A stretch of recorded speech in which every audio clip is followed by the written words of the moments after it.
Most people believe they can't draw. It's a common idea, just like believing you either can sing or you can't. But the truth is, that belief is often more about mindset than actual ability. With an open mind and a willingness to try, anyone can learn to draw. You don't need to be Michelangelo or paint a masterpiece on a ceiling. You just need to follow simple steps. In this video, we start by learning how to draw a character named Spike, using only basic lines and shapes. A nose, some eyes shaped like speech marks or double sixes, a smiling mouth, an ear, and some spiky hair. That's it. From there, just adding little changes, like different eyes, a different mouth, or another hairstyle, you create entirely new characters like Thelma, Jeff, and Pam. It becomes clear that you're not just learning one drawing, but a repeatable process that opens the door to hundreds of variations. It's not about perfection, it's about participation.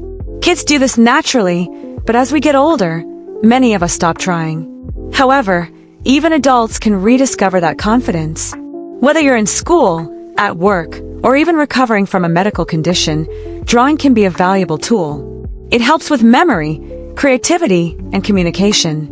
For example, a student once remembered the function of red blood cells by drawing one carrying a handbag labeled O2. In business settings, simple drawings make presentations more memorable.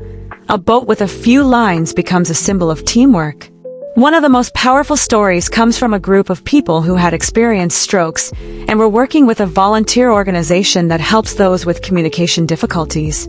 They learned to draw Spike using their non-dominant hands, and the joy on their faces was undeniable.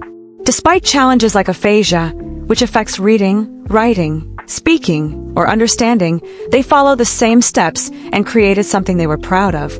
Their effort was more than just drawing. It was a boost to their confidence and sense of possibility.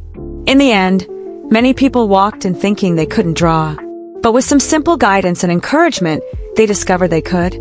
This opens the door to a bigger question. If we challenge one belief like, I can't draw, and find out it's not true, what other limiting beliefs might also be wrong? What else could be possible if we let go of those doubts and just gave ourselves permission to try? 2 of 2.